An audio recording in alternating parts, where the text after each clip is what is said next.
The service will be starting in just a couple minutes, said Jerry. So please come on in and find your seat.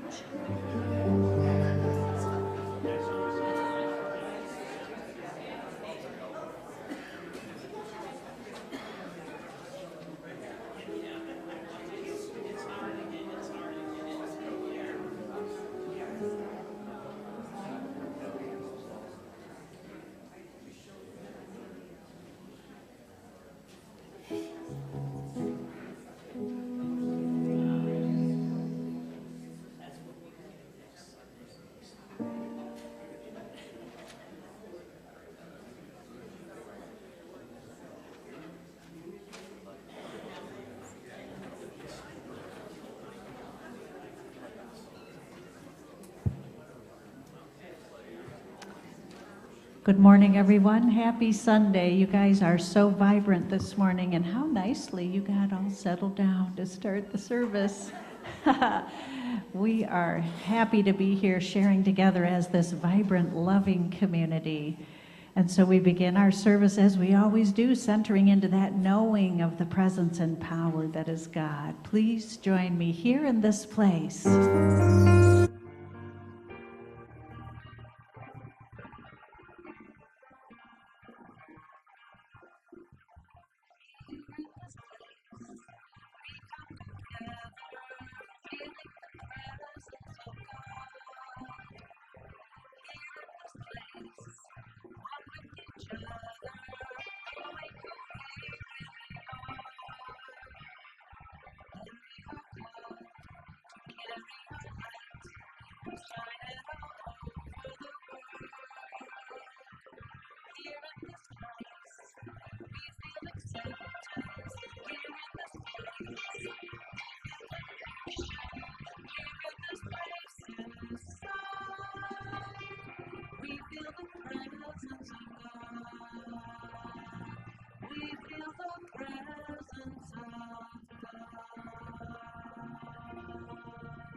So good morning. Welcome to our vibrant community as we joyfully allow God to express as us. Welcome live stream viewers. We feel your presence and are holding you in prayer this morning. Marilyn Velkerding and her team gave us an amazing example of sharing time and talents for USC with another successful Wizards of Acoustic Guitar on Friday night, so thank you, Marilyn.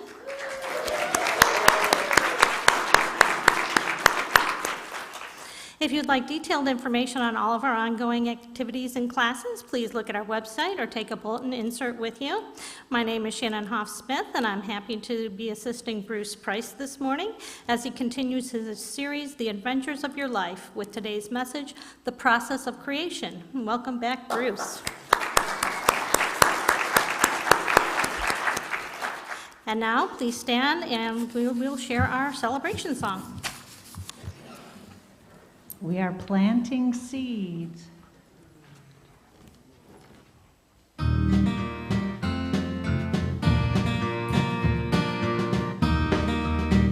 Here we go. Are you ready? I've been planting seeds on the ground, watering them with my sweat and tears, scattering them all around. Guess it's what I'm supposed to do with my years. Funny thing is, I may know what I planted, but never what will show. It always seems to be a perfect mystery. Whatever grows will grow, whatever dies will die, whatever works will work, whatever flies will fly, whatever fails will fail, what's meant to soar will soar. I am planting seeds, nothing more. Sometimes I still like to pretend I know what the harvest will be, but I always find out in the end it was never really up to me. Funny thing is, when I just do my work and simply trust, it always seems that life is looking out for me. Here we go. Whatever grows will grow, whatever works will work, whatever flies will fly, whatever fails will fail, what's meant to soar will soar. I am planting seeds, nothing more, and I am only one of billions of seeds. When all is said and done, I just do what's mine to do, let it be. Here we go. Whatever grows will grow, whatever dies will die, whatever works will work, whatever flies will fly, whatever fails will fail, what's meant to soar will soar. I am planting seeds. Whatever grows will grow, whatever dies will die, whatever works will work, whatever flies will fly, whatever fails will fail, what's meant to soar will soar. I am planting seeds, planting seeds. I am planting seeds, nothing more.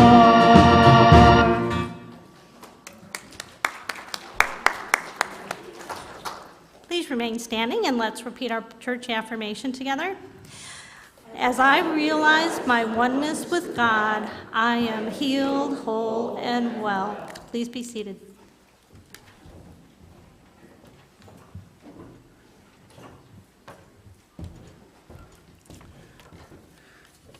Good morning, everyone. Daily word for today is illuminate. And the affirmation is, I welcome the light. Taking a moment to appreciate the beauty of a sunset, I realize that in another part of the world, the first rays of the sun are rising and bringing light to the morning sky. Whether I can see it or not, the sun never stops shining. Somewhere, a new day is dawning. Much more brilliantly than the sun, the light of God, too, is always shining. Sometimes my thoughts may be so focused on a challenging life situation that I do not sense this divine light. Then, in a flash of insight, I experience again the illuminating presence that, even in my darkest moments, is as near as my next thought. I affirm, let there be light. I breathe out frustration and worry. Breathing in, I am filled with the light of truth that illuminates my mind and shines from within my heart. The scripture for today is from Genesis chapter 1, verse 3. Then God said, let there be light, and there was light. Now let's repeat the affirmation together. I welcome the light. And now as we settle into our time of meditation and prayer, please join me inside to find my God.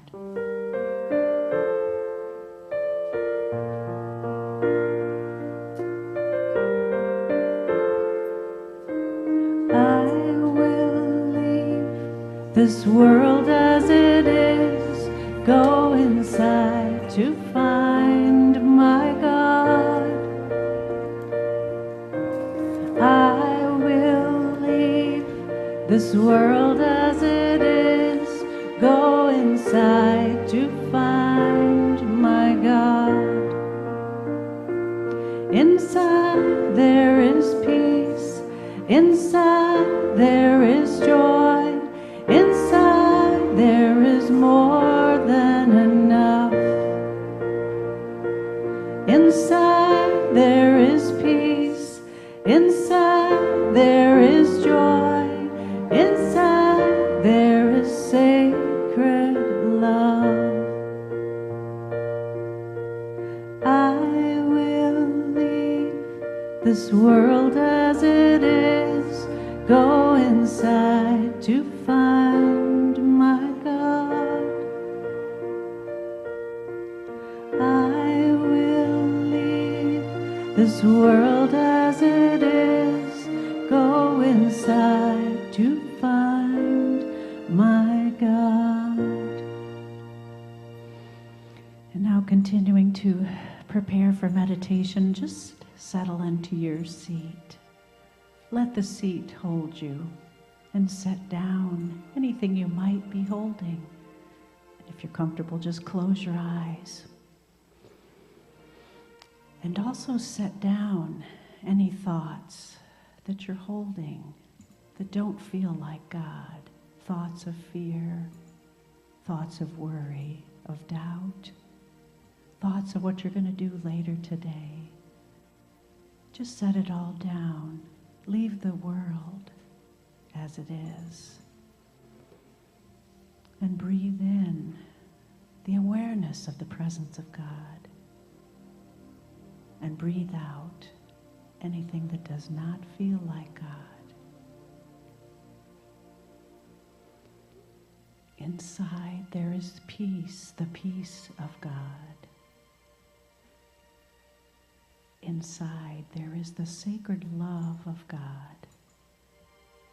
that we cannot be separate from.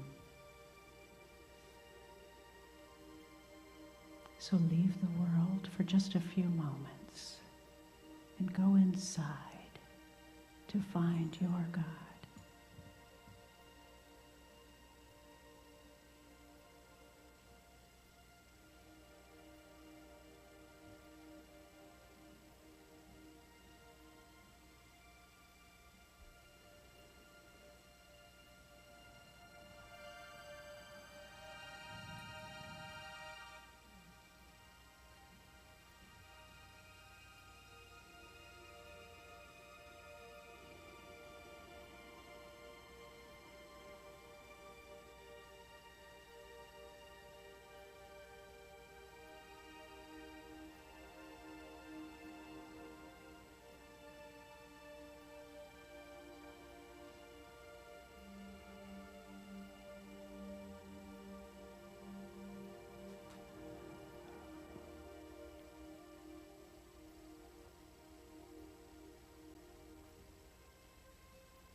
And gently bring yourself back to the awareness of this room. Feel that chair supporting you. And feeling that moment of quiet supporting you. You can find this place anytime you need to remember there is only God. I will leave this world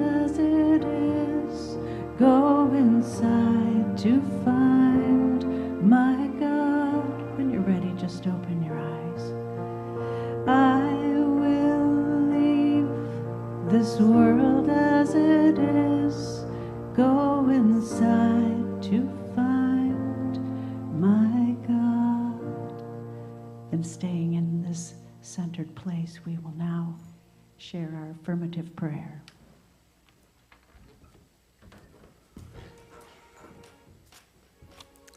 Now that we are ready in this present state of consciousness, we are open and receptive to the divine. We breathe into this powerful, prayerful moment and focus within. We create space for new understanding.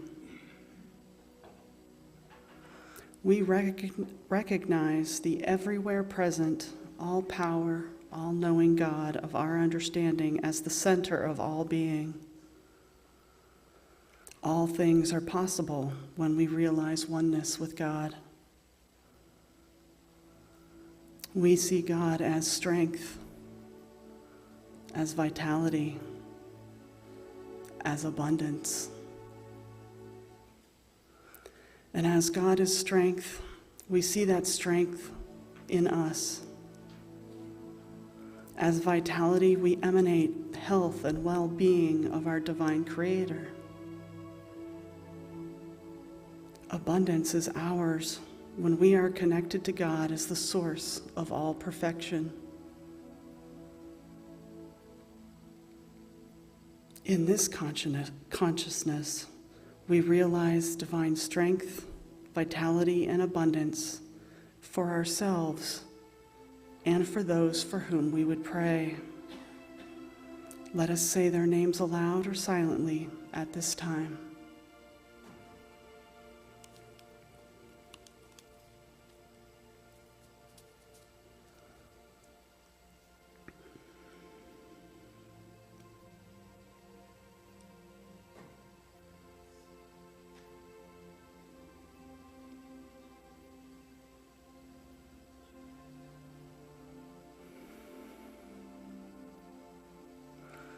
We affirm that we have all we need in divine substance. We welcome all possibilities, all the potential that is available to us, and we experience our good now. Empowered by our knowledge that God is our strength in every need, we are grateful for the experience of prayer. We are thankful and filled with comfort for all that we have, all that we can do, and all that we allow. Now, if your eyes are closed, please open them and join me in speaking the March Community Prayer. In prayer, I focus on this intention: I am healed, whole, and well. Divine life, unlimited and complete, is my true nature. I am the expression of wholeness and well-being that God is. I claim this truth in every area of my life, and I see myself thriving and filled with vitality. Gratefully, I live in the flow of life. I am healed, whole, well, and complete. Thank you, God. Amen. And so it is, as we allow it to be.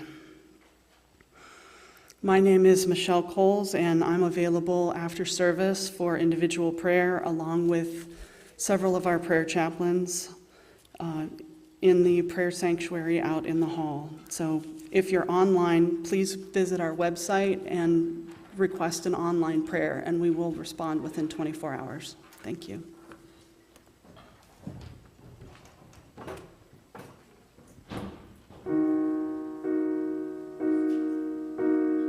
Many nights we've prayed with no proof anyone could hear. In our hearts a hopeful song we barely understood. Now we are not afraid, although we know there's much to fear. We were moving mountains long before we knew we could. There can be miracles when you believe. is frail, it's hard to kill. Who knows what miracles you can achieve when you believe, somehow you will. Well, you will when you believe.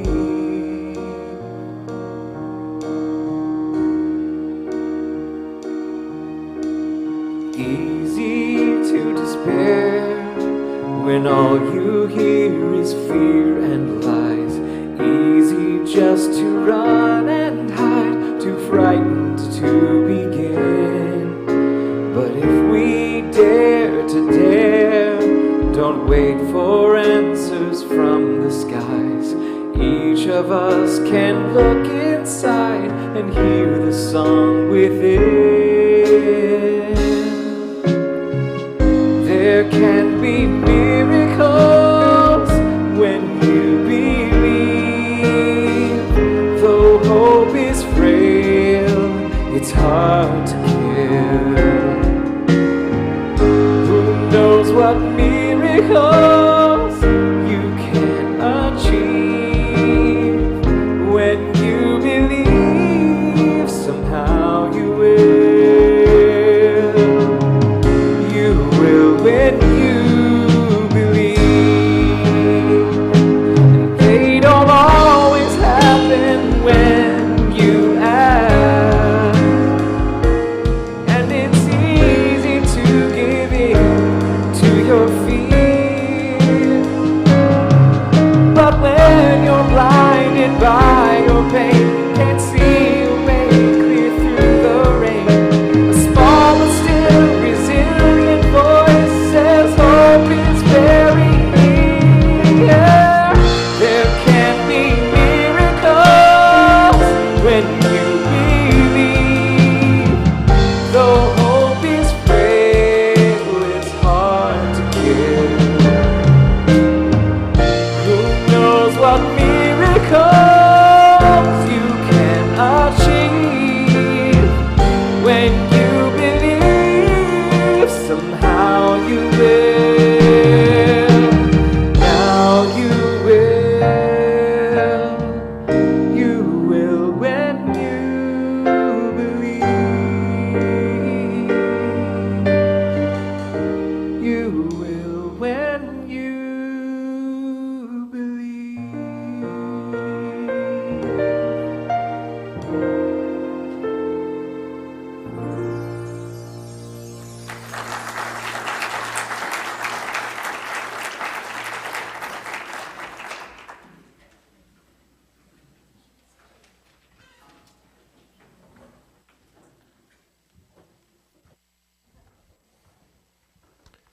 Thank you. Good morning. I brought some props. Just sit this way here. Today we continue the Adventure of Your Life series. Some of you were here for part 1 in January, heading for the Rockies, or part 2, the Author of Your Life, in February. Some of you might have been here for both. Today is part 3, the process of creation. And then next month, April 16th to be exact, we'll have the final part, which is the 4th part, the meaning of it all. So if you're wondering about that, see you in April. So beginning with the end in mind, one thing to take away from today. We are always creating life. We're always creating life for myself, for yourself, for others. We can't help it. As the thing said, we're in the flow of life. Life, to me, is a condition of being. It's a combination of experience and consciousness. Experience is what we do, what we feel, what we observe, and really that is our life. However, without consciousness, we wouldn't be aware of it or understand it. And so these two work together, experience, consciousness. When we have a moment of experience, it's physical, it's also emotional, it's intellectual, it's visceral. You know, it's we can touch it, feel it, smell it. It gets connected to the spiritual through our consciousness, which, of course, is, as I said, our awareness of it, but also our interpretation, our understanding, and finding meaning. In case you can't come in April. So, I'm always creating life. I'm expressing the unfolding, emerging me. Always, in every moment. And I want to remind you, so when I say me, I mean you.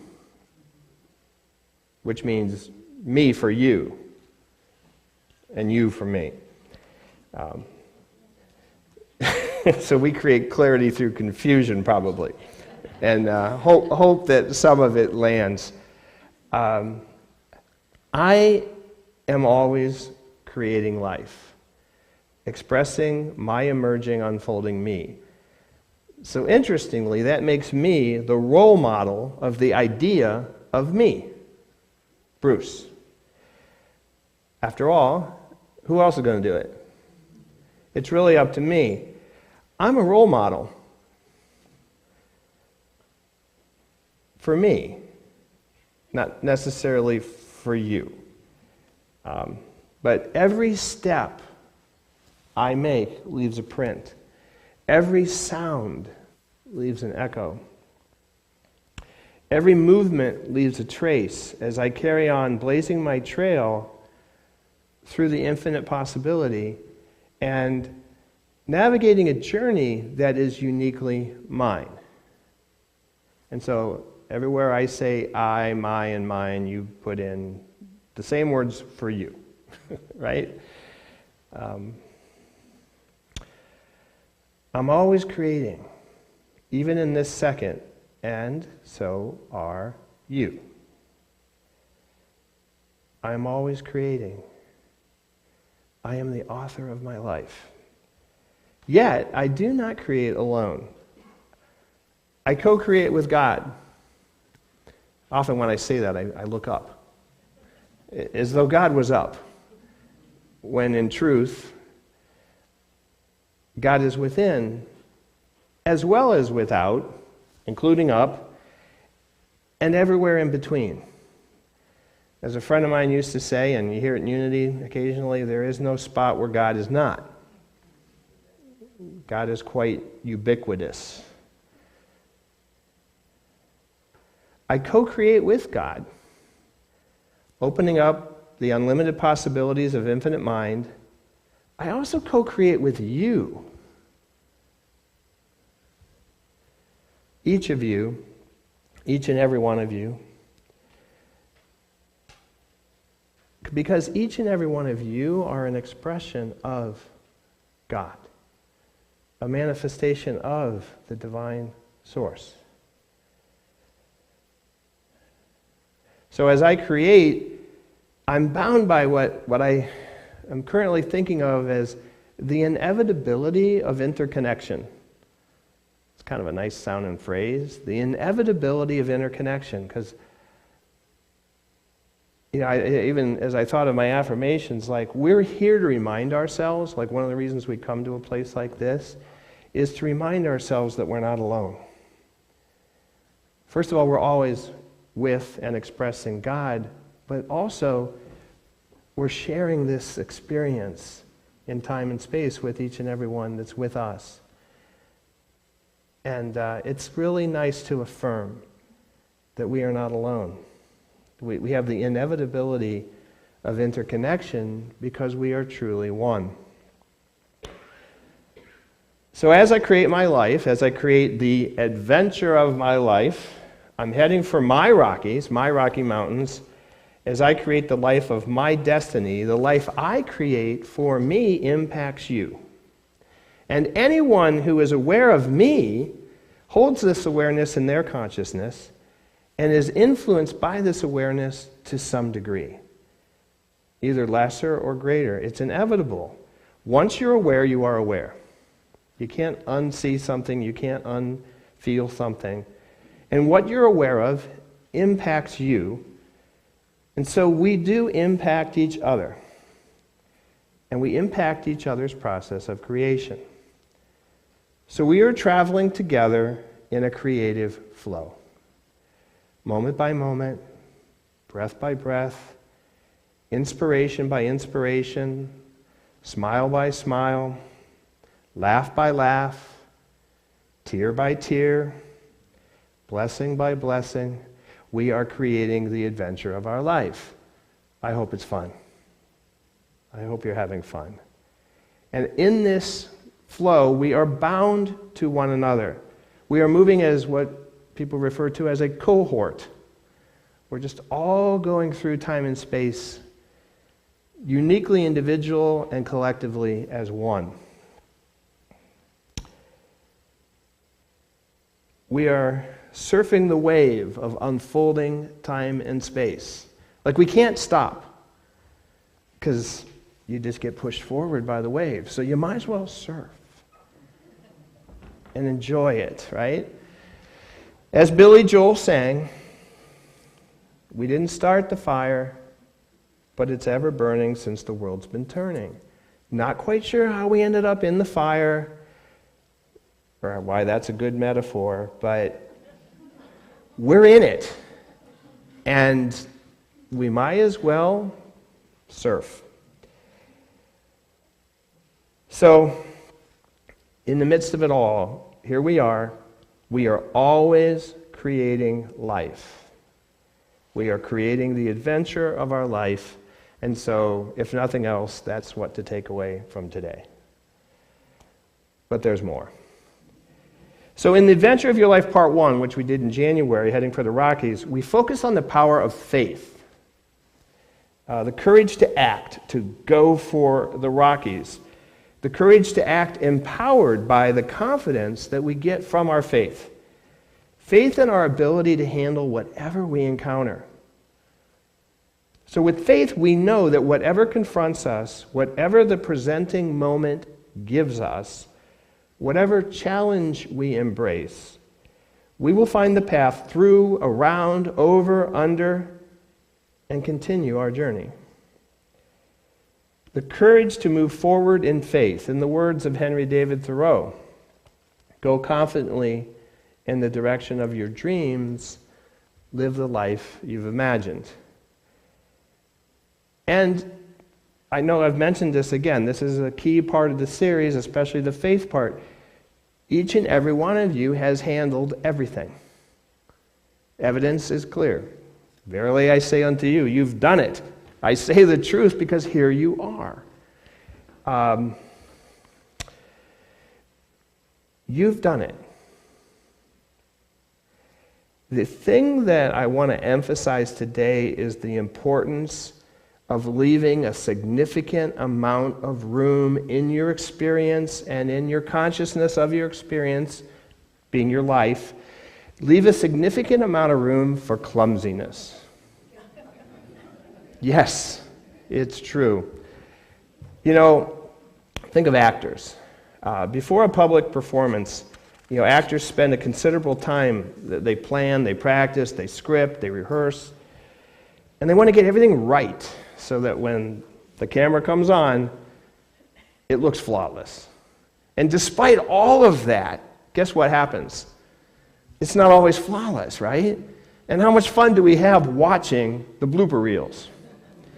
Well, I'm here to tell you, your life is a live blooper reel. Okay? This is good. The laughter is good because you know what laughter is a symbol of? Self-acceptance or ridicule. So, which we want to laugh at them because thank God, but for the grace of God, there go I. When I say I mean, no, never mind. I'm having a little fun. But we don't have the luxury of rehearsals for our life, right? Like here we are, clock's running, 10:32. We'll see what happens between now and 10:33. This is live, on the live stream too. Hello, everybody. We're not editing out or censoring our mistakes, so I'll watch what I say. Our life really is a live stream. It's reality TV without the TV.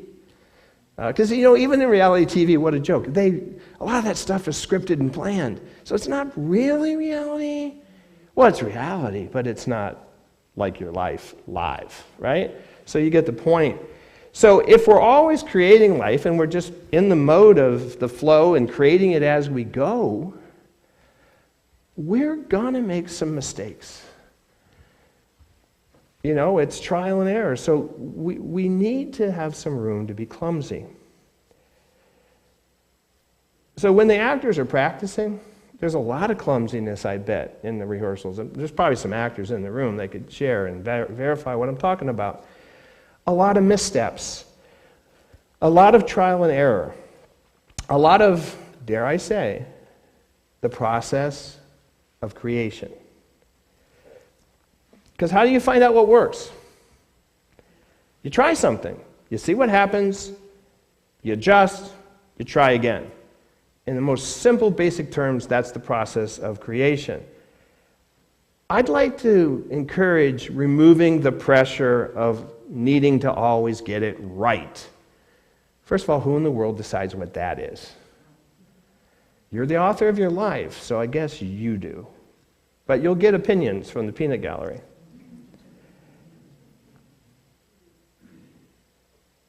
We're in it. Moment by moment, stumble by stumble, laugh by laugh. By the way, we're not always clumsy, just to be fair. Sometimes we're incredibly elegant.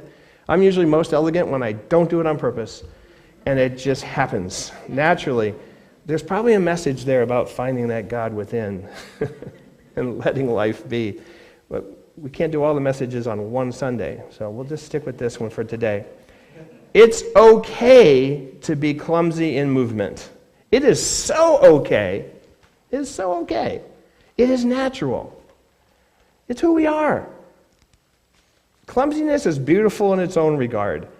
It's better to be clumsy in movement, heading toward the Rockies, than to be perfect in stillness, because to just sit and do nothing would be sabotaging the blessing of your life.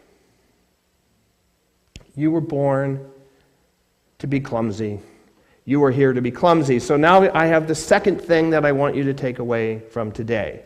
The first one is, we are always creating life, which means you are always creating life, particularly your life, but you can't help but be creating life around you.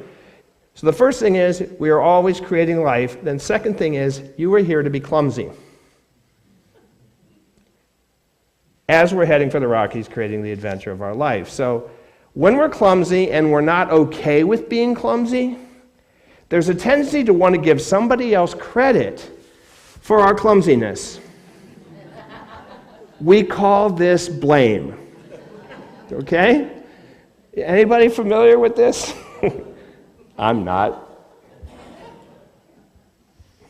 I'm intimately familiar. You are the author of your life. Look in the mirror and own it. It's okay. Whatever you see, it's you. That's the beginning of creative process. Because while you're trying to live in some imaginary idea of who you are, you're wasting your time. Seeing who you are, owning it, helps you to move into the creative process. So don't distract yourself with blaming others. It probably won't impress them very much. And it literally, I believe, wastes your essence. Okay? And by the way, don't blame yourself. A lot of people say, I'm just blaming myself. Yeah, well, don't blame yourself either. Because, and I know this sounds cliche, but the truth is, you are doing the absolute best you can all the time. You ever hear someone say, I'm giving 110%? That's a lie. You're always giving 100%. You ever hear someone say, well, if I'd have tried harder, I could have done better. I was only given 80%. That's a lie. You're always giving 100%. 100%. So just see it in the mirror, love it. It's you. Build on it. Grow from it.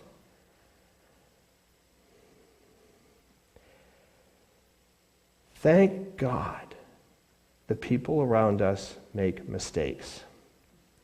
Because even though we ridicule them at times, this whole industry built on this. It's called late night TV. Right? Every day stuff happens and then they make fun of it. But we also learn from it. So other people make mistakes so I don't have to. Because I can learn from them. I don't have to learn from them, but I can learn from them. So also, I don't mean to overly focus on mistakes, because it's not only our mistakes that influence others, it's not only their mistakes that influence us, it's everything that we do. Why? Because we're always creating life, right? Okay, I think you get that. The reason I emphasize mistakes and okayness with being clumsy is because I think one of the greatest opportunities we have is to love ourselves a little bit more. And as in the second of the commandments that matter, Jesus said, hey, love everybody else the way you love yourself. Big problem. We don't love ourselves very well. Sometimes. So if we learn to love ourselves and accept ourselves, there was a beautiful song the last time I was here about that. I want to love you so you can love you, so you can love me. Something like that, Bonnie? Yeah. Yeah, that's what I'm talking about. The songs are always better. Perfect song. Insert here. By the way, the music today so far has been just absolutely, precisely perfect. So, there's no mistakes there. The power of intention. The power of love. That was February. That's why I associate the power of love with being the author of your life, because you got to just love yourself enough to know you're worthy. You are. You are. There's this veil of judgment that we have that we use to interpret our life, and as hard as we are on others, it's often quite true that we're even harder on ourselves. We almost have to be to compensate for the hostility that we dish out. We have to take our own fair share on our own plate. Love moves us through that. Love dissolves that veil. We just see ourselves for who we are, and as we do that, we'll start to see other people too. And as they realize we're seeing them, they'll feel safe to be themselves. And, well, you heard the song.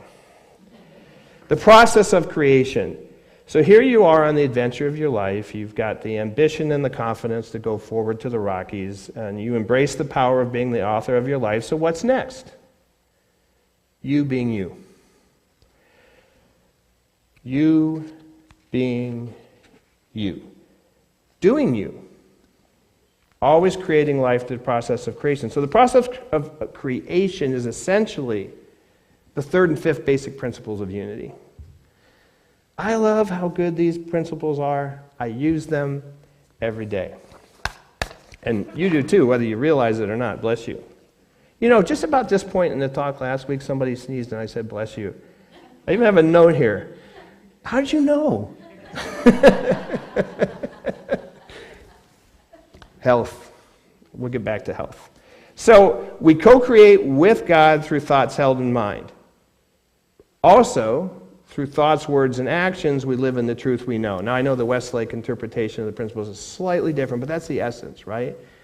We have the thought in mind, we hold it, but we've got to move it. We've got to say it. We've got to be it. We've got to do it. We've got to live in the truth we know. Otherwise, we're just an ascetic sitting on the top of a mountain in stillness. And the people of India still starve. So, it is the power of the heart.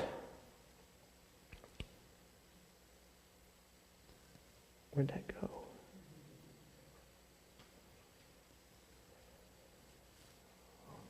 Who wrote this? This is one of them, they're clumsy things. Okay. Oh, that's why.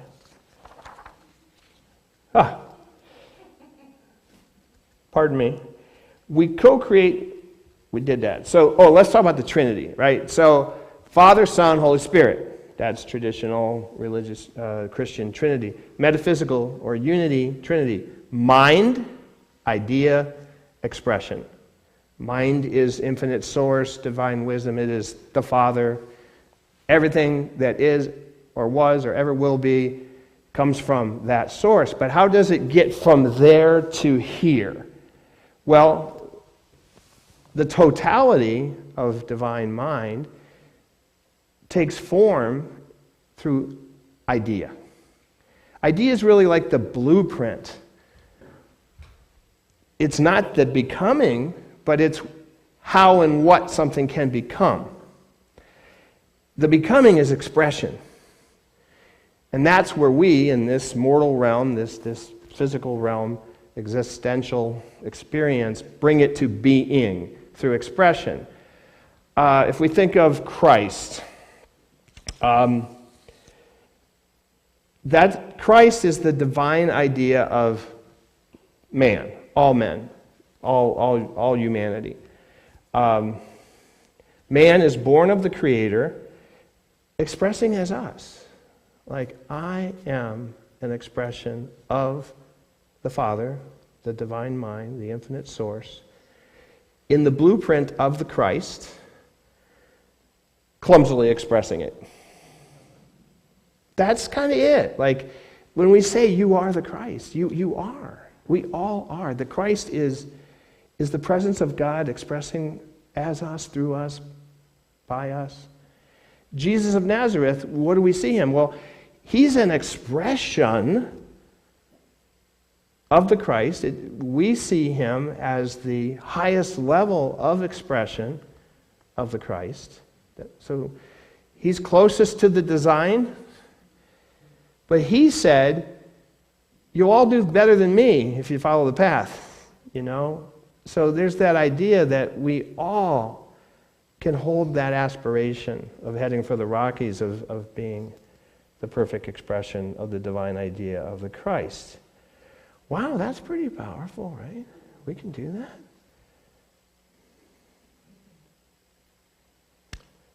We co-create with God through thoughts held in mind.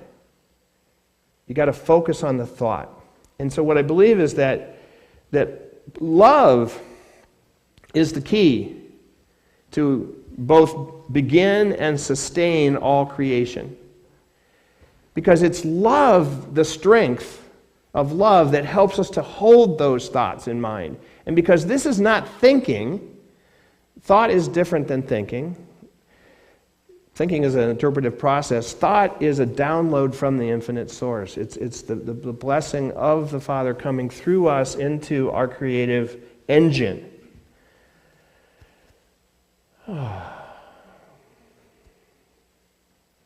It is the power of the heart, then, in expression, that informs the tongue, and then we speak.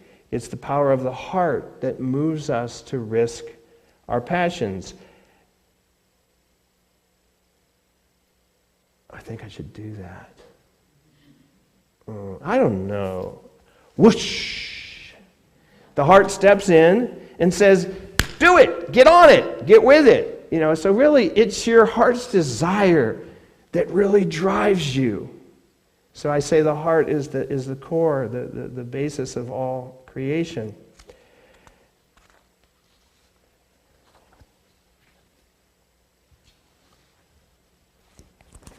Sybil. We need to just spend the last few minutes talking about Sybil and Dusty Rhodes. It's actually Sybil Imogene Price Rhodes. My great aunt with a capital G. I love her. You know, they took this big adventure. They left Piqua, Ohio on September 19th, June 13th, 1929, in this old Model A, over these dirty roads and mountains. They got to California. They didn't have jobs. They found jobs. Everything's going all right. Their faith is working. They're working the process. They're in creation. They're in the flow. A lot of people say, you know, I could have done more, but, you know, circumstances were difficult. Well, think about them. They leave Ohio. There's they get across all these dirt roads and all these no interstates. I mean, they had some tough circumstances. They slept in the car most of the time. But they get to California, they find work, and then what happens in October of 1929? The stock market goes boosh. Major circumstantial impact, you know. They weathered that storm pretty well. But right in the middle of that, talk about the process of creation, Sybil finds out she's pregnant. And if you do the math, Lloyd Jr. was born March 6, 1930. If you do the math, on about the day they made the decision to leave and go on the adventure of their life, that wasn't the only thing they were creating. And so here they are in the midst of that.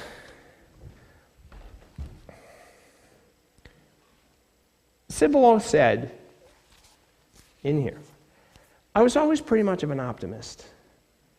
I just always had this feeling in my heart, my soul, my gut, that everything was just going to work out okay. And so I just kept moving forward with that belief. Now, she said Dusty wasn't quite that way. He didn't believe half the stuff I believed. But the one thing Dusty believed is that worrying didn't make anything better. So a lot of times he'd just she said he'd shake his head at me and say, I don't know, but there's no sense worrying about it because I never saw anything get better by worrying. And so they both stayed in the creative process. They both stayed in the flow. Lloyd Jr. was born in the hospital, which not everybody back then was. 10 days he was in the hospital. I don't think there was any complications. Boy, you wouldn't see that happening. But he goes home, everything's fine, they're raising the baby, first-time parents. You know how it is, some of you. 3 months later, he has a little procedure, a very simple procedure, but there's an injury during the procedure. He gets an infection, and he's very, very, very ill. He goes back to the hospital, and I want to read what she said about that. He was in bad shape, Lloyd Jr., and as a parent, it kind of broke my heart when I read this. That's why I want to share it with you. Because on their way to the Oakland Children's Hospital, they're living in San Francisco, for those who don't remember. I held Lloyd Jr. in my arms on the way to the hospital, the 40 miles.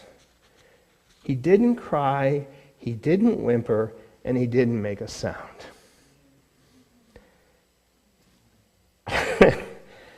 I could just tell she was terrified.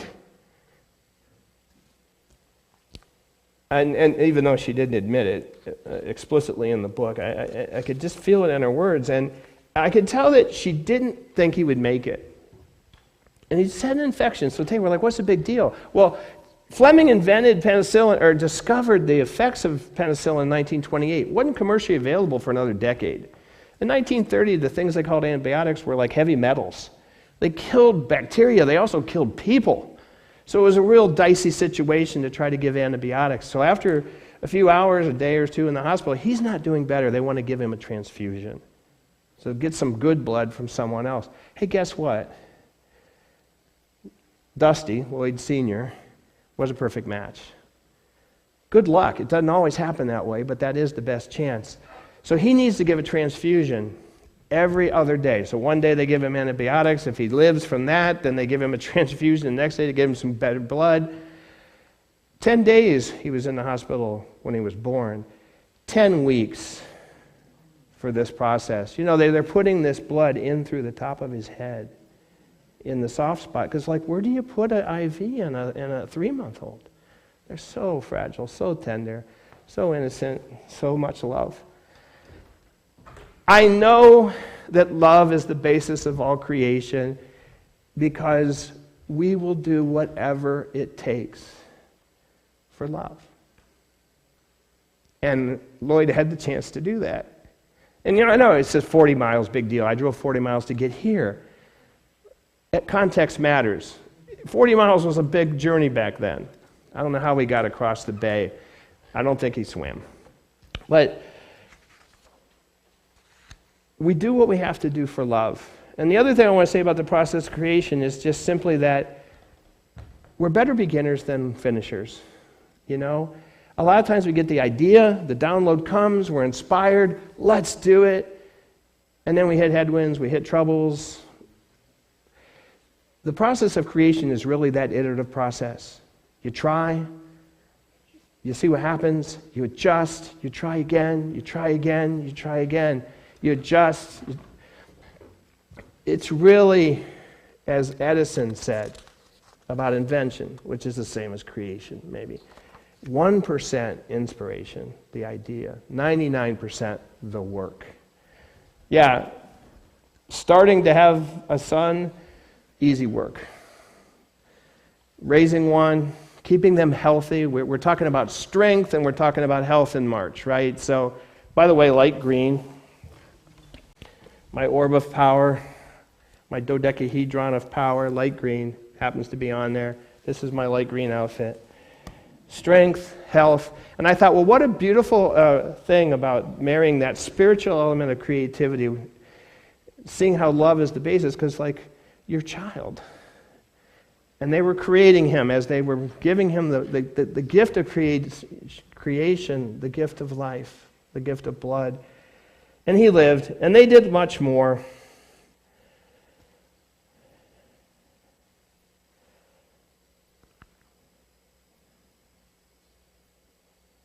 You know, there's so much I wanted to share today, but we're going to wrap it pretty quick here.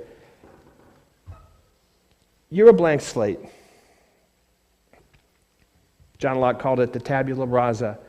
You get to create your life. I'm at the point in my life where I really have a very keen awareness that I do have a blank slate. I can just do about anything I want to do, other than talk for 2 more hours here. But that really is a paradox, a conundrum of sorts, because it can be paralyzing. How many times you sit there and look at a menu and can't order anything? There's just too many choices, you know. I went to a diner once, the menu was this big, 17 pages. You get to choose your life. And, you know, we're so used to resisting. Just tell me what to do and I'll do it. Or resist it. We're so used to pushing it, and we create the idea that there are things that we have to do. Have to go to work, have to go to this baby shower, etc., etc. We don't have to do anything. We choose our life. So if you want to just keep yourself on purpose of creating your life, then here's a tool I give you to take away. Just remind yourself as often as you need to. What am I doing? What am I creating right now? Because we are creating right now. Your little engines are whirring.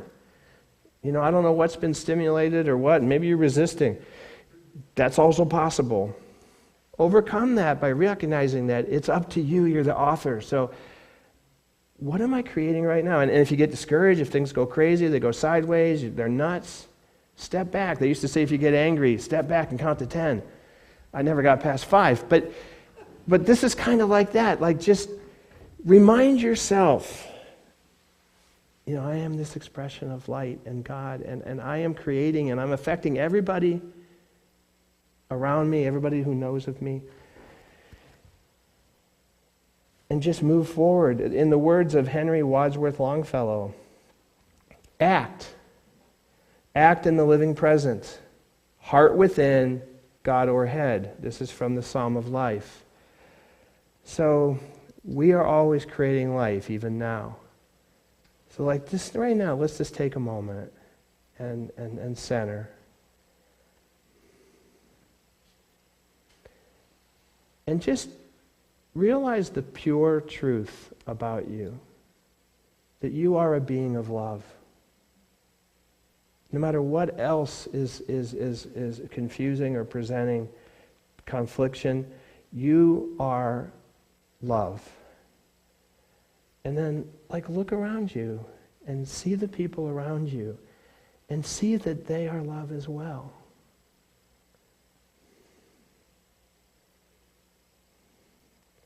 Just see them. I mean, we always focus on the big stuff. It's really the simplest things. Just to know that you're seen. Just to know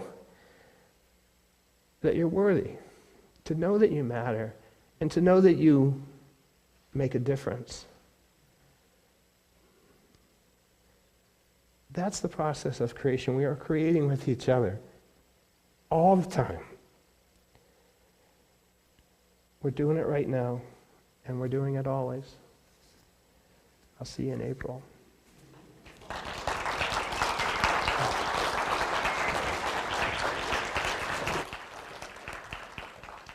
I almost didn't take my toys and go home.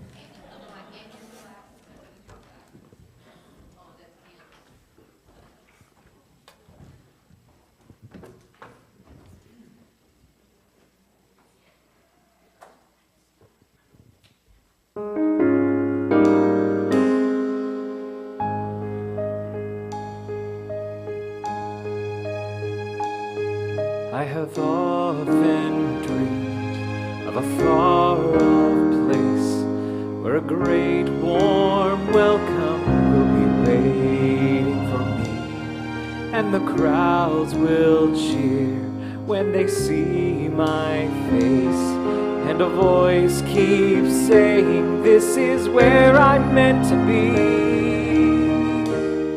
I will find my way, I can go the distance, I'll be there someday. If I can be strong, I know every mile will be worth my while. I would go most anywhere to feel like I belong.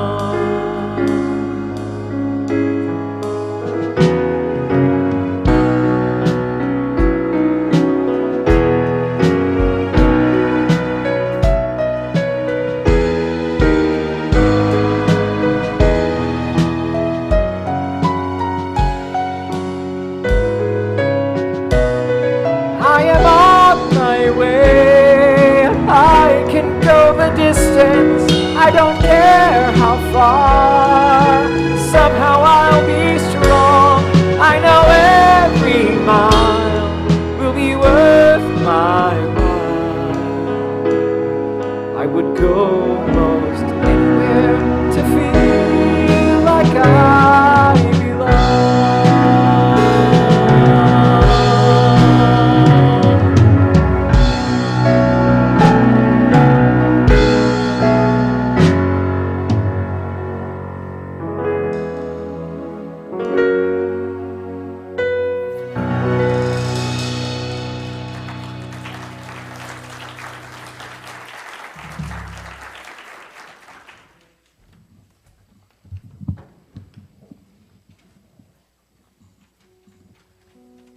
Well, we hope you've been inspired in our service this morning to live into these principles. And Bruce invited us to just do one thing each day to further the expression of your dreams.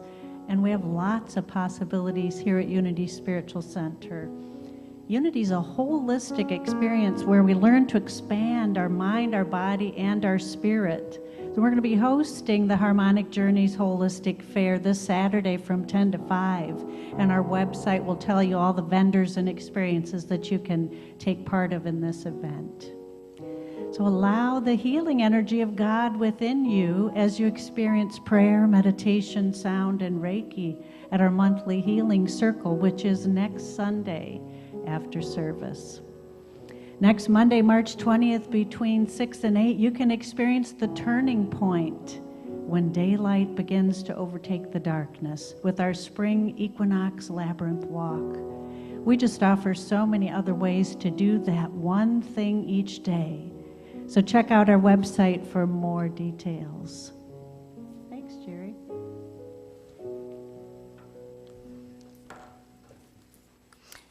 Together, we've raised our consciousness this morning, and from that awareness, breathe in a feeling of gratitude and joy as we now have the opportunity to give back generously to this place where we have received our spiritual inspiration.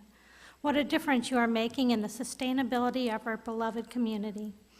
Please bless your offering as we affirm together, all that can be in divine abundance.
I will bear witness to your love. I will bear witness to your love for all my life. Are you ready? Here we go.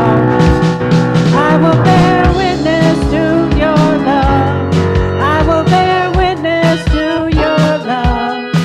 I will bear witness to your love for all my life. Let's do that again. I will bear witness to your love. I will bear witness to your love. I will bear witness to your love for all my life. For all my life. For all my life.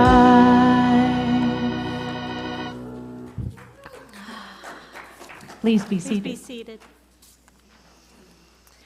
We dedicate these gifts and prayers to the infinite wisdom of God, moving in and through this ministry as us, transforming planet Earth. Amen. In faith, let us share our search team affirmation together. Joyously, I am affirming that the right minister is drawn to our congregation, and our congregation is drawn to this right minister in perfect divine order, and I am grateful. As a spiritual practice of tithing, Unity Spiritual Center gives a portion of our offering to several other organizations, including one we pick each month. This month, we will be giving 2% of our offering to the Village Project in Bay Village, which provides free meals and extended care services in the community for those experiencing cancer. Well, thanks for being with us this morning. If you're here in person, join us in the community room for fellowship. If you're new and would like more information about us, please pick up a welcome bag in the foyer. Today after service, you can join Twin Feathers Flute and Music Circle, and this Wednesday is our weekly Lenten service at 7 p.m. Come back next week to hear Dedre Francois share her special music and message. Please stand as we sing our closing songs and then take your light out into the world.